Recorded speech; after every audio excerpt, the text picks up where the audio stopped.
In the Old West, few names evoke as much intrigue and reverence as Wyatt Earp.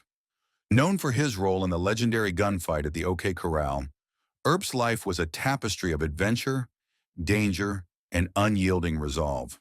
But while many know of his exploits in Tombstone, far fewer are aware of the dramatic final showdown that capped his storied career. In a desolate corner of Southern California's Searles Valley, Earp faced one last formidable challenge that would test his mettle and cement his place in Western folklore. This is the riveting tale of Wyatt Earp's last stand. Wyatt Barry Stapp Earp faced off with Stafford Wallace Austin, the court-appointed receiver for the bankrupt California Trona Co., on October 23, 1910. By then, Earp, known as the Lion of Tombstone, had been relegated to working as a hired gun for a dubious survey party in the barren Searles Valley of Southern California. Despite being 62 years old and gray-haired, Earp still had the imposing, rugged appearance that characterized his younger years in Arizona territory. "What are you doing in this camp?" Earp asked. His concern was justified. Austin was accompanied by 4 men armed with every weapon they could gather. Austin noted that they faced perhaps the most well-equipped group of claim jumpers ever seen in the Old West, which included 3 full crews of surveyors, necessary helpers, laborers, and around 20 armed guards led by Earp. Among these guards was Earp's friend and occasional deputy, Arthur Moore King, a former Los Angeles police detective. The conflict centered around highly valuable mineral claims. John Wemple Searles, after whom the valley was named, arrived in Southern California in the early 1860s, seeking gold and silver. Instead, he discovered borax in the surrounding dry lake bed, a mineral with many uses. Searles staked claims, and by 1873, his San Bernardino Borax Mining Co. was operational. He transported his product 200 miles south to the port of San Pedro using massive wagons pulled by the famous 20-mule teams. The arrival of the Southern Pacific Railroad in Mojave in 1876 reduced this journey to about 80 miles. However, by 1895, weak demand led Searles to sell his company to Francis Borax King Smith of the Pacific Coast Borax Co., who shut down the operation the following year. For over 10 years, various operators tried and failed to profitably mine the lake for borax, potash, soda ash, trona, and sodium sulfate. By 1910, the claims were controlled by California Trona, which had borrowed heavily to build 2 experimental plants for mineral extraction. However, the company went bankrupt before the plants were completed. When the claims went into receivership, federally appointed receiver Stafford Wallace Austin came to secure the property from rival claimants. Born in 1862 and raised in Hawaii, Austin graduated from the University of California, Berkeley in 1886. 4 years later, he married the noted author Mary Austin in Bakersfield. In 1892, they moved to Lone Pine, California, at the base of the Owens Valley. There, Wallace taught school and was later elected superintendent of Inyo County Schools.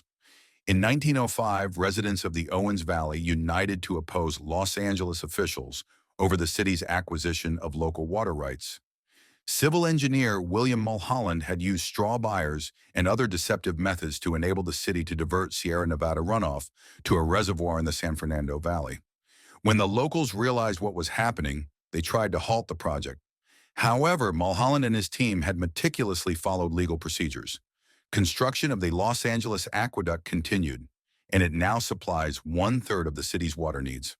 The following year, the Austins separated and went their own ways. In 1909, Wallace was working as a lawyer in Oakland when his firm was appointed receiver of the Searles Valley claims.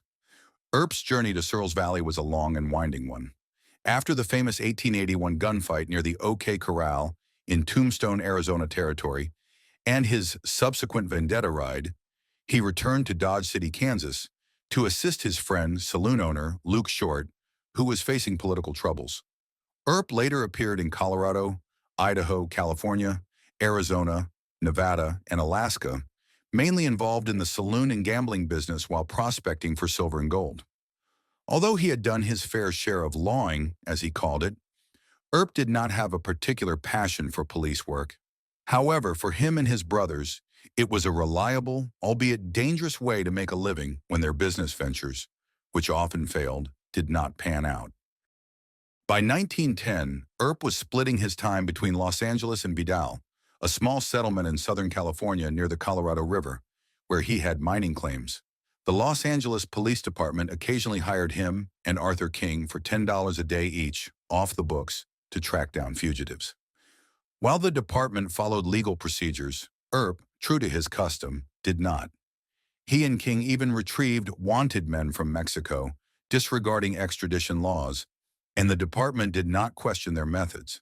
Their reputation for success led to a job in the fall of 1910, heading a security team to protect survey crews hired by Los Angeles attorney Henry E. Lee.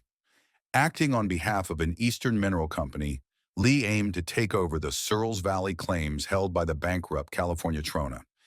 After issuing his verbal challenge, Earp attempted to seize a shotgun from one of Austin's men. In response, Austin drew a pistol and ordered Earp to let go of the shotgun, which he did. But the confrontation was far from over. "I'll fix you," Earp barked. From this point, accounts differ. According to King, Earp ducked into a nearby tent, emerged with a Winchester rifle, and again faced off with Austin. "Back off or I'll blow you apart," he threatened, "or my name is not Wyatt Earp." Earp then fired the Winchester into the ground beside Austin. "The nerviest thing I had ever seen," King noted, forcing Austin to back down and leave. Austin had a different version of events. He recalled that just as things seemed to have calmed down, one of the excited jumpers accidentally discharged a gun. No one was hurt, but it was a very tense moment for everyone involved. Failing to dislodge the enemy, Austin called for a U.S. Marshal the next day.